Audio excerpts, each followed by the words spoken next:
ஆண்டவராகிய இயேசுவின் நாமத்தில் தொலைக்காட்சி நேயர்களுக்கு அன்பின் வாழ்த்துக்கள். இந்த நாளின் செய்தி பிலிப்பியன் புஸ்தகம் 1 அதிகாரம் 5 வசனம். பிலிப்பியர் 1:5. அந்த வார்த்தை இப்படி சொல்லுகிறது: உங்களில் நற்கிரியைகளை தொடங்கினவர் அதை இயேசு கிறிஸ்துவின் நாள் பரியந்தம் முடிய நடத்தி வருவார் என்று நம்பி. திரும்ப சொல்லுகிறேன், உங்களில் நற்கிரைகளை ஆரம்பித்தவர் is the one who started Christian life in your life. இந்த கிறிஸ்தவ வாழ்க்கையை ஆரம்பித்தவர். அவர் பாதியில யாரையும் கைவிடுவதில்லை. இன்றைக்கு அநேகருக்கு ஒரு சந்தேகம் எனக்கும் இருந்தது. நான் இயேசுவை ஏற்றுக்கொண்ட ஆரம்ப நாட்களிலே, எழுதுகளிலே, இது முடியுமா, இது சாத்தியமா, தொடர்ந்து ஓட முடியுமா? ஊழியத்திற்கு வந்த பிறகும் அந்த கேள்வி, தொடர்ந்து ஊழியம் செய்ய முடியுமா? இல்லையே திரும்பமாக உலகத்திற்கே வேலைக்கே போய்விட முடியுமா?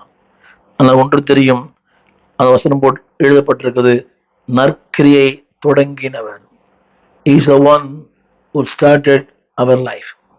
தொடங்கினவர் கிறிஸ்துவின் நாள் வரை. மரணமோ, அவர் வசனப்படுறது அழகான வார்த்தை, முற்றும் முடிய. ஒரு வார்த்தை கிறிஸ்துவின் நாள் பரியந்தம். அடுத்து இன்னொரு வார்த்தை முடிய நடத்தி வருவார் என்று விட்டு விடுகிறார். Is the one who start, is the one who finish. அவர் நிச்சயமாய் அதை செய்வார். இன்றைக்கு அதுல ஒரு வார்த்தை இருக்கிறது. நான் சொல்ல வரும் வார்த்தை தொடங்கினவர். யார் தெரியுமா? இயேசு. இன்னைக்கு அவர் வாழ்க்கையை தொடங்கி இருப்பாரானால் நடத்துவார். நீங்களாக பரவசத்தின் அடிப்படையில, உணர்ச்சியின் அடிப்படையில, நிறைய பேர் ஏதோ ஒரு அடிப்படையில ஊழியத்து வராங்க. ஆனா 10 நாள் நிக்கிறதே இல்லை. நான் ஆரம்பத்துல சொல்லியிருக்கிறேன், நான் இறையர் கல்லூரியில் 16 ஆண்டுகள் ஆசிரியராய் பணியாற்றினேன். அங்கே படித்த பாதி பேர் இன்றைக்கு உலக வேலை செய்கிறார்கள். மளிகை கடை, சைக்கிள் ஷாப், இன்னும் பல வேலையை செய்கிறாங்க. அதுக்கு இந்த 2 ஆண்டுகள் இறையர் கல்லூரி தேவையே இல்லை. அப்படியானால் ஆண்டவர் ஆரம்பித்திருப்பாரானால் அதை முற்றுமுடி நடத்துவார். வாழ்க்கை கூட, ஊழியங்கள் கூட. இன்னைக்கு உணர்ச்சிகளை நம்பித்தான் ஊழியம். அவர் ஊழியம் பண்றார், நான் ஊழியம் பண்றேன். ஒரு போட்டி பொறாமை. இந்த ஊழியர் ஐக்கியங்கள்லாம் கூட பாருங்களேன், ஒரு போட்டி பொறாமை தான். அவர் கூட நடத்துறார், நான் கூட நடத்தணும். அவர் கன்வென்ஷன் நடத்துறார், நான் கன்வென்ஷன் நடத்தணும். வேண்டாம். அந்த வார்த்தையை படிக்க கேளுங்கள். அவர் தொடங்கினார், அவர் தொடங்கி இருப்பார். என்னை கேட்டுக்கொண்டு அன்பு ஊழியர்களே, God's ministry done in God's pattern will have God's provision. தேவ ஊழியத்தை தேவ சித்தத்தின்படி செய்தால் தேவைகளை தேடி வந்து தருவார். அவர் தொடங்கினால் அடுத்த வார்த்தை கிறிஸ்துவின் நாள் பரியந்தம். எப்படி நடத்துவாராம்? முற்றும் முடியுமாய். ஏனென்றால் அவர்தான் வாழ்வின் அஸ்திபாரம். திரும்ப சொல்லுகிறேன், கிறிஸ்து இல்லாமல் கிறிஸ்தவ வாழ்க்கை இல்லை. கிறிஸ்து இல்லாமல் ஊழியம் இல்லை. கிறிஸ்து இல்லாமல் எதுவுமே இல்லை. இந்த வார்த்தை திரும்ப, Christian life is impossible without Christ. அவர் இல்லாது அது இல்லவே இல்லை. இன்னைக்கு நிறைய பேர் இது புரியல. அப்படியானால் நான் 2 வாசிச்சுங்க, நானும் அவரும். அந்த வார்த்தை படிக்கிறேன், உங்களில் தொடங்கினவர். அடுத்த வார்த்தை இயேசு கிறிஸ்து. அப்போ அந்த நீங்களும் அவரும், நானும் அவரும் இல்லை என்றால் தொடக்கமும் இல்லை, முடிவும் இல்லை. ஒருவேளை தொடங்கினது நானா இருக்கலாம், முடிப்பது அவரா இருக்க வேண்டும். தொடங்கினவர் அவராய் இருந்தால் அவரே உங்களுக்கு முடிப்பார். அந்த வார்த்தை சொல்லுகிறது தொடங்கினவர். அப்படியானால் அவர்தான் உங்களுடைய வாழ்க்கையின் தொடக்கம். இப்படி சொல்ல நம்புகிறேன், அந்த தொடங்க செய்தவர் அவர்தான். He is the one who started. அப்படியானால் தொடங்க செய்தவருக்கு அதை முடிக்கவும் தெரியும். நீ அநேக நேரங்களில நாமே தொடங்குகிறோம். ஒரு வீடு, we start, but அது unfinished. ஊழியம் நாம் செய்கிறோம், ஆனா அது நிக்கல. எதுவுமே நான் நிற்காது. அவர் செய்வாரானால் அது நிற்கும். எனவேதான் சொல்லப்பட்டிருக்கிறது, தேவன் செய்வாரானால் அது நிற்கும். கர்த்தர் வீட்டை கட்டினால் அது ஸ்திரமாயிருக்கும். நீங்கள் அறிவு, பணம், படிப்பு, அந்தஸ்து என்னை கேட்கிற யாரானாலும் அறிவால் கட்ட முடியாது, பணத்தினால் கட்ட முடியாது, பதவியினால் கட்ட முடியாது. ஆண்டவரால் மட்டும்தான் கட்ட முடியும். எனவே இந்த உண்மையை நீங்கள் புரிந்து கொள்ள நான் விரும்புகிறேன். அதாவது அந்த பிரயாணத்திற்கு அவர் கொடுத்த வாக்கு தத்தம், the greatest promise for the Christian life, 2 காரியங்கள். Number 1, he has given the strength and also he has given the source. திரையில் பாருங்கள், பலனையும் தருகிறார், அதற்குரிய மூலப்பொருட்களையும் தருகிறார். எப்படி வேணா எடுத்துங்க, மூலப்பொருட்களையும் தருகிறார், பலனையும் தருகிறார். he gives source. கவனிங்க, தொடங்கினவர் சோர்ஸும் தராரு, ஸ்ட்ரென்த்தும் தராரு. நீ சில பேர் சோர்ஸ் இருக்குதான ஸ்ட்ரென்த் இல்லை, சில பேர் ஸ்ட்ரென்த் இருக்குதான சோர்ஸ் இல்லை. புரிய நினைக்கிறேன். அதாவது இஸ் அ சோர்ஸ், வாக்கு பண்ணினவர். உங்களுக்கு என்ன தேவையோ சோர்ஸ் என்ற வார்த்தைக்கு உபகரணங்கள். ஒரு சமைக்கணும், அதுக்கு எல்லாம் வேணும் இல்லையா? மளிகை சாமான் வேணும், அது இல்லாம எப்படி சமைக்க முடியும்? அவ தொடங்கினவர்கிட்ட எல்லாமே இருக்குது. தொடங்கினவர்கிட்ட எல்லாமே, உனக்கு என்னெல்லாம் தேவையோ, வாழ்வு, வசதி, ஊழியம், இடம், எதிர்காலம், நன்றை கேளுங்கள். As a source for everything. இந்த ஊழியத்தை செய்ய சொன்னவர் ஒண்ணுமே இல்லை, அடிப்படை தேவையே இல்லை. பல நேரங்களில் விட்டுவிட, தொலைக்காட்சி ஊழியத்தை விட்டுவிட நினைத்தேன், முடியவில்லை. தேவை சந்திக்க, இது போன்ற பல தொலைக்காட்சிகளிலே பேசுகிறேன். ஆனாலும் திரும்ப திரும்ப ஒரு வசனம், ஒரு வார்த்தை, நடத்துவேன் நடத்துவேன் நடத்துவேன். யாரிடத்திலும் எந்த பணத்தையும் வாங்கி செய்யவில்லை, நிறுவனங்களோ மனிதர்களோ. No, he has given the source, not only the source, he has given the strength. அவர் சொல்லுகிறார் அந்த வார்த்தையை, அந்த கடைசி அந்த 6ஆம் வசனம், நம்பி நடத்தி வருவார் என்று நம்பி. என்னை கேட்டுக்கொண்டு அன்பு தேவ பிள்ளைகளே, ஊழியத்தை ஆரம்பிக்கும் போது நம்பி, ஒரு 70 ஊழியர்கள் தேவனை நம்பி, 70 கிளை சபைகள் தேவனை நம்பி, தாய் தகப்பனற்ற இதுவரைக்கும் 2000 பிள்ளைகள் நம்பி, இடையிலே மக்கள் உதவி வரும், உதவி நின்று போகும். அதை கெடுப்பதற்கென்று பல மனிதர்கள் இருக்கிறார்கள். உண்மை, உதவி செய்தவர்களை நிறுத்தின மக்கள் எனக்கே தெரியும். என்னோடு கூட இருந்தவர்களே அந்த அந்த உதவி நிறுத்துவதற்கு காரணமா இருந்தவர்கள், அவர்கள் எனக்கு தெரியும். எனக்கு சமமானவர்கள், என்னோட ஆலயத்துக்கு வந்தவர்கள், ஊழியத்தில் என்னோடு பயணம் செய்தவர்கள். ஆனால் நம்பி, கவனிங்கள், is a source. Number 2, a strength. அவர்தான் ஆரம்பம். அது ஒரு வார்த்தை போட்டுறது, he will perform. தமிழ் அழகான வார்த்தை, நடத்தி வருவார், நடத்துவார். நம்புங்கள், நடத்துவார். உங்களை நடத்துவார், உன் குடும்பத்தை நடத்துவார், உடைய வாழ்க்கையை நடத்துவார், உடைய ஊழியத்தை நடத்துவார். என்ன முதல் குறிப்பு, the promise, the great promise. 2வது, the great potential. அவர் கொடுக்கும் அந்த பலன், அவர் கொடுக்கும் அந்த திறமை. 9ஆம் வசனத்தை படிக்கிறேன், என்னவெல்லாம் கொடுக்கிறார். Number 1, the potential he gives. ஆங்கில படிக்க இந்த வாசிங்க, அதாவது டு ஃபேஸ் த ஃபியூச்சர். கவனிங்க, முதலாவது நான் சொல்ல எல்லாமே எஃப்ல ஆரம்பிக்கும், ஃபெய்த்.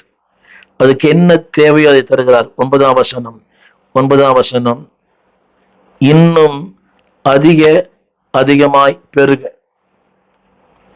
நீங்கள் செய்கிற வேலையில இன்னும் வார்த்தை கவனிங்கள், அதாவது இன்னும் அதிகமாய் பெருக. ஆரம்பித்தார் இல்லையா, அதை பாதியில் அல்ல, இன்னும் அதிகமாய் பெருக. அவர் ஃபெய்த். 2வது, there is a future. 9ஆம் வசனம் 10 கூட, உங்களுக்கு ஒரு பெரிய எதிர்காலம் இருக்குது. have a faith. Number 2, you have a future. 11ஆம் வசனம் கூட இருக்குது, அதாவது 10ஆம் வசனத்துல கூட அந்த வார்த்தை இருக்குது, கிறிஸ்துவினால் வருகிற நீதிகளால் நீங்கள் நிறைந்தவர்களாய் இருப்பீர்கள். கொஞ்சம் கடினப்படுத்த விடு. faith, the faith comes, you will have a future. எப்படிப்பட்ட ஃபியூச்சர் தெரியுமா? மகிமையும் துதியும் உண்டாகிற ஒரு வாழ்க்கை, தேவனுக்கு மகிமையான வாழ்க்கை, தேவனுக்கு துதி செலுத்துகிற ஒரு there is a future for you. தொடங்கினவர் முற்று முடிய நடத்துவார். there is a future. என்னை கேட்டுக்கொண்ட அன்பு ஊழியர்களை சோர்ந்து போயிருக்கலாம். there is a future for you.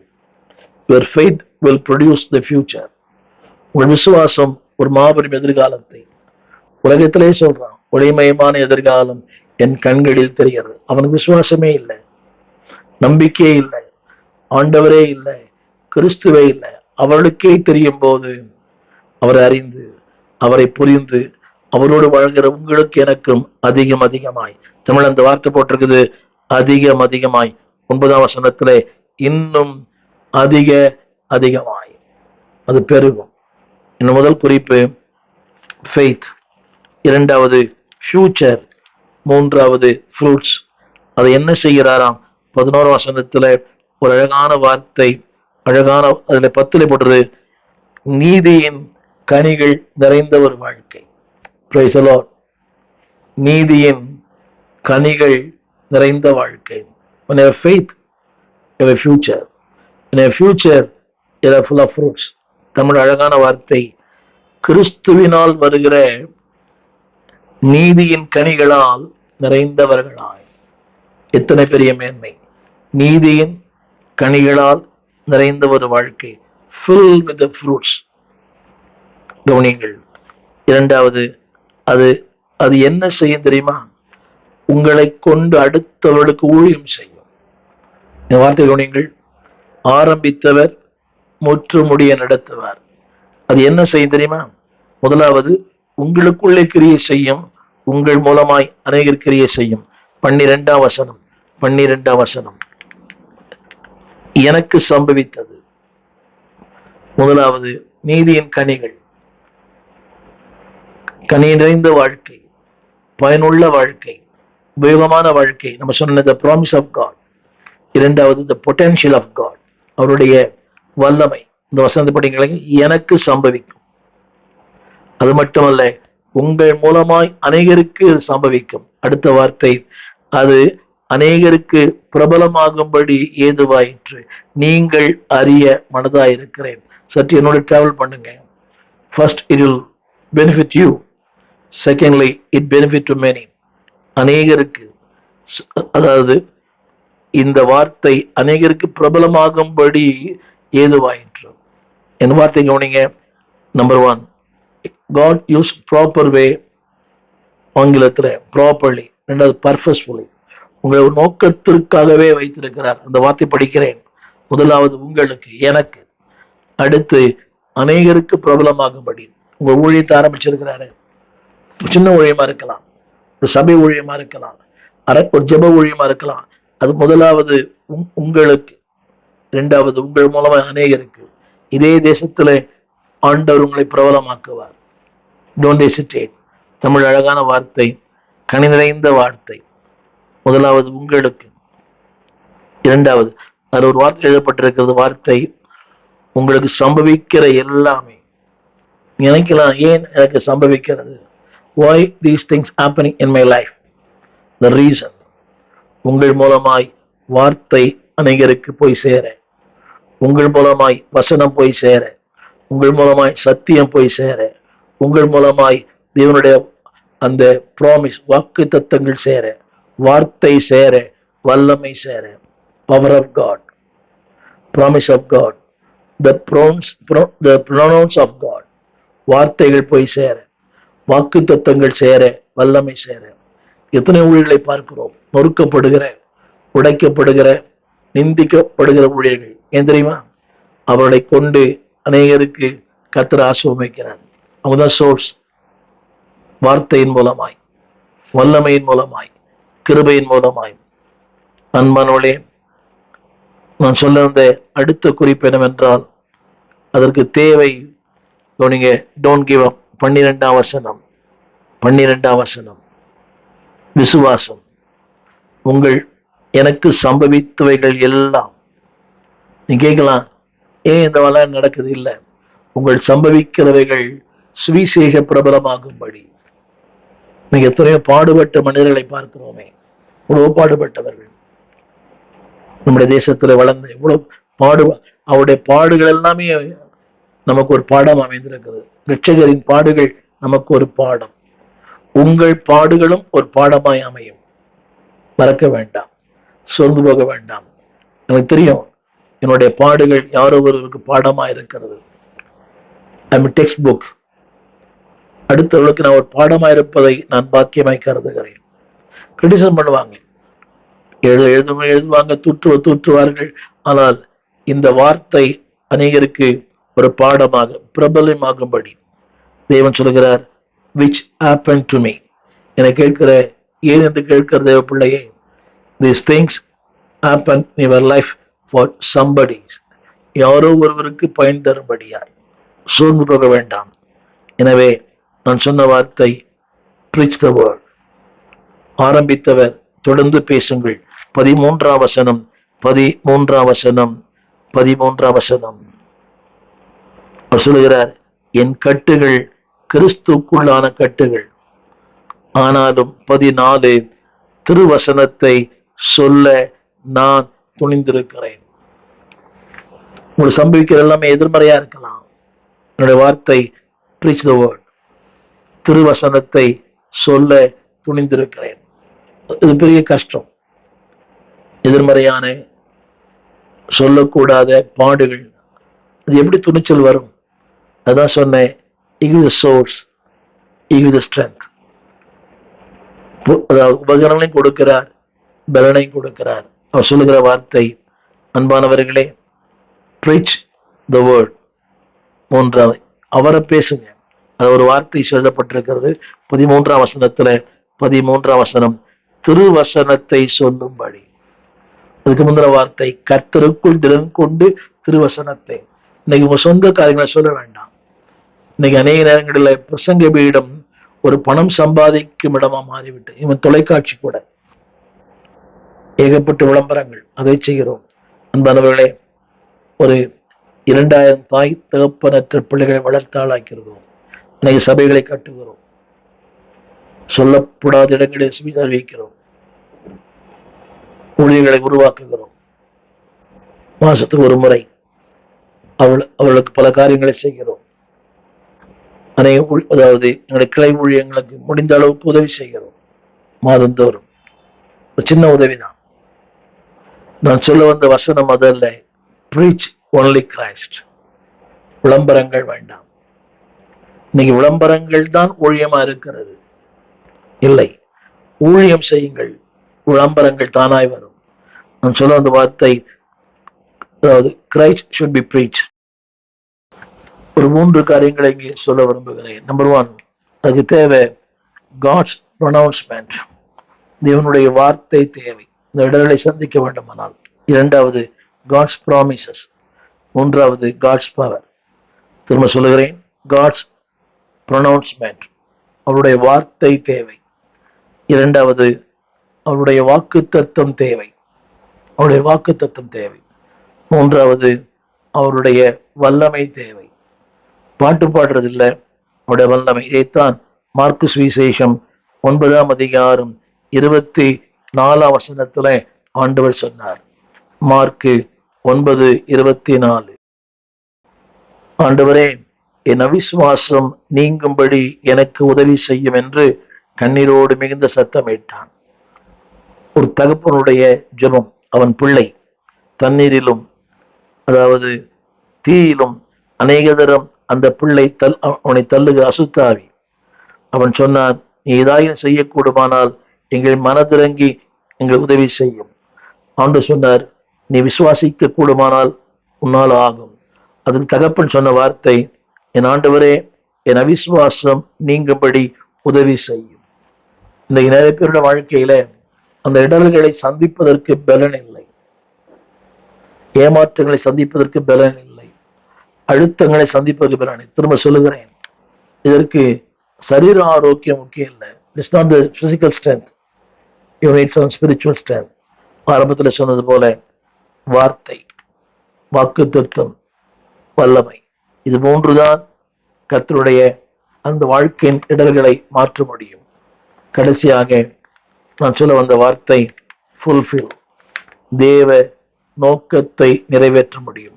இடர்கள் வரும், ஆனால் இடர்கள் மத்தியில தேவ நோக்கத்தை கர்த்தர் நிறைவேற்றுவார். அந்த வார்த்தை சொல்லப்பட்டிருக்கிறது, ஃபுல்ஃபில். அங்கே ஒரு உதாரணத்தை ஆவியானவர் சொல்லுகிறார். ஆவியானவர் ஒரு ஊழியக்காரன், ஒரு எஜமான். அந்த ஊழியன் சொல்லுகிறான், அங்க சொல்லப்பட்ட வார்த்தை, அவன் மந்தையை உழுது வயலிருந்து வரும்போது எஜமான் அவனை நோக்கி, நீ முன்பு போய் சாப்பிட்டு வா என்று சொல்லுவானோ? சொல்ல மாட்டான். எனக்கு சாப்பாடு ஆயத்தம் பண்ணி அறையை கட்டி கொண்டு போஜனம் பண்ணும் என்று சொல்லுவானோ? அதற்கு அவன் சொன்னான், அப்படி அவன் செய்வானோ? அப்படி செய்ய மாட்டானே. அப்ப தேவன் எதிர்பார்க்கிறதெல்லாம், நீங்களும் நான் உங்களுக்கு கட்டளையிட்ட யாவும் செய்யுங்கள். அதாவது அதனுடைய கருத்து என்னவென்றால், நான், எனது, என்னுடைய, என் சுகம், என் பலன், என் ஆரோக்கியம், என் வாழ்க்கை, நாட் ஐ பட் கிரைஸ்ட். இதுதான் இயேசு செய்தான். நீண்ட தூர பிரயாணம், களைப்பு, அசதி, பசி. ஆனால் அவனுக்கு முன்பாக போதனை வைக்கப்பட்ட போது, ஆதியாகமம் 24, அவன் சொன்ன வார்த்தை, நான் வந்த காரியத்தை சொல்லும் முன்னமே புசிக்க மாட்டேன். நான் சொல்ல வந்த குறிப்பு, fulfil God's plan in your life. அதுக்கு நிறைய இடங்கள் வரும். எனக்கு வந்தது, வந்து கொண்டுதான் இருக்கிறது. எதை செய்கிறேனோ அதை செய்யக்கூடாது. நல்ல ஒரு பிரேக். அது இழப்பா இருக்கலாம், ஏமாற்றமா இருக்கலாம், மரணமா இருக்கலாம், துக்கமா இருக்கலாம், மன அழுத்தங்களா இருக்கலாம், ஒரு பிரிவா இருக்கலாம். Whatever it may be, fulfil God's plan in your life. அதுல ஒரு வார்த்தை அழகாக எழுதப்பட்டிருக்கிறது. ஒரு வார்த்தை, அது புரியுமா தெரியல. 8ஆம் வசனம், நான் கட்டளையிட்டவைகளை வேலைக்காரன் செய்ததற்காக, தமிழ் பைபிள்ல உபகாரம் செய்வான். அவர் நமக்கு நன்றி சொல்வதல்ல, நாம் அவருக்கு நன்றி சொல்ல வேண்டும். இடர்கள் தான், பட் பி தேங்க்ஃபுல். அந்த வார்த்தை படிக்கங்களுங்க. எஜமான் வேலைக்காரனுக்கு உபசாரம் செய்வானோ? அப்படி செய்ய மாட்டான். நீங்க நன்றி, இடர்கள் தான், but say praise the Lord. அது கடினம். It cannot be but it can. அது முடியாது, ஆனால் செஞ்சு பாருங்க. இங்க சொல்லப்பட்ட வார்த்தை, எஜமான் வேலைக்காரனை பார்த்து உபகாரம் செய்வானோ? செய்ய மாட்டான். நீங்க செஞ்சு பாருங்க, மேலான மகிமையான ஒன்றை பெறுவீர்கள். ஒரே வார் சொல்லுங்க, செய்ய வேண்டிய கடமையை மாத்திரம் செய்தேன். இடர்கள் உண்டு, ஏமாற்றங்கள் உண்டு, பாடுகள் உண்டு, பிரச்சனை உண்டு. விசுவாசியுங்கள், தேவ நோக்கத்தை வாழ்க்கை நிறைவேற்றுங்கள். இடர்கள் வரும், ஆனால் அந்த இடர்கள் மத்தியில, அதுதான் சொன்னேன், life has always hard things. வாழ்க்கை ஒரு கடினம். கடினமான காரியங்களை நம்பர் 1 ஃப்ளீ. நீங்களாக பிரச்சனைக்குள்ள மாட்டிக்கொள்ள வேண்டாம், விலகிறங்கள். நம்பர் 2 ஃபேஸ் இட், இதை சந்தியுங்கள். நம்பர் 3 அந்த இடர்கள் உண்டாக்குற மக்களுக்காக ஜெபியுங்கள், forgive them. 4 விசுவாசங்கள், என்னையும் தேவன் இதிலிருந்து வெளியே கொண்டு வருவார். வெற்றி வேந்தனாய். அழிந்து போகிற பொண்ணு தான், ஆனால் பொண்ணை போல ஃபெய்த், விசுவாசிப்போம். அடுத்தபடியாக ஃபுல்ஃபில், தேவனுடைய நோக்கம், எஜமானுடைய நோக்கம் என்று ஒரு உடைக்க அல்ல, உருவாக்க விரும்புகிறார். எனவே இடர்கள் மத்தியில், ஏமாற்றங்கள் மத்தியிலும் விசுவாசிப்போம், கீழ்ப்படிவோம், தேவ சுத்தம் செய்வோம், ஏற்றுக்கொள்வோம். அன்பானவர்களே, அடுத்தவர்களுக்கு இடர்கள் உண்டாக்காதபடிக்கு விலகி இருப்போம். அப்போ கடினமான காரியங்கள் லகுவாய் மாறும், இடர்கள் மாறும், இன்னல்கள் தீரும். அலையலையாய் புயல் வந்தாலும் தேவன் வழி திறப்பார், ஒரு புதிய பாதை உங்களுக்கு காண்பிப்பார். உங்களுக்கு ஜெபிக்க விரும்புகிறேன், ஜெபிப்போம். வானத்தையும் பூமியும் படைத்த நல்ல ஆண்டவரே, இந்த அருமையான வேலைக்காக நன்றி. உங்களுடைய கிருபையின் கரங்களிலே எங்களை தாழ்த்துகிறோம். இடர்கள் வரும், அந்த இடர்களை மேற்கொள்ள எங்களுக்கு கற்றுக் கொடுத்திருக்கிற இந்த ஆவிக்குரிய பாடத்துக்காக நன்றி. தொடர்ந்து பலன் தார், கிருபைக்குள்ளே வைத்துக் கொள்ளும். இயேசுவின் நாமத்தில் நல்ல பிதாவே, ஆமென். அன்பான பிள்ளைகளே, இடர்கள் இல்லாத வாழ்க்கையே இல்லை. அது யார் மூலமாய் வரலாம்? கணவன் மூலமாய், மனைவி மூலமாய், பிள்ளைகள் மூலமாய், பெற்றோர் மூலமாய், ஊழியன் மூலமாய், தலைவர்கள் மூலமாய் வரலாம். Be bold, be faith, face it, have a faith in God, fulfill God's plan in your life. God bless you.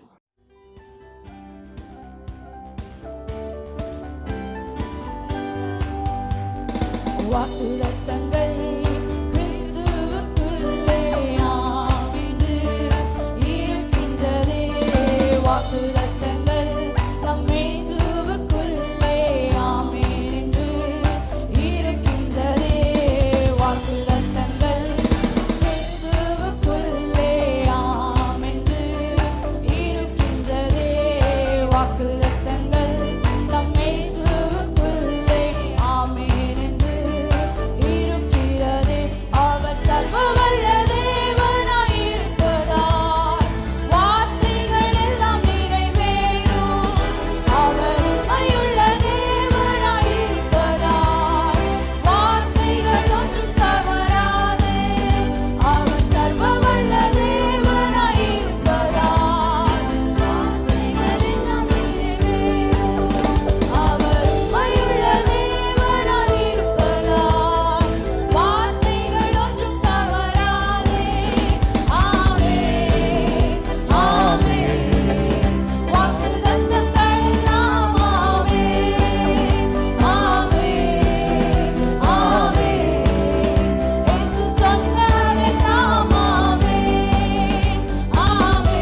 விலாசம்: போதகர் ஸ்டீஃபன் தேவகுமார், திறந்த வாசல் சபை, நம்பர் 65, பரமானந்த தெரு, 7 கிணறு, சென்னை 600001. தொடர்புக்கு 9841839287. மேலும் 0444183330. எங்கள் மின்னஞ்சல் stephenopendor@gmail.com. எங்கள் தேவ செய்திகளை யூடியூப் சேனலில் பார்த்து பயனடையுங்கள். தேவன் உங்களை ஆசீர்வதிப்பாராக.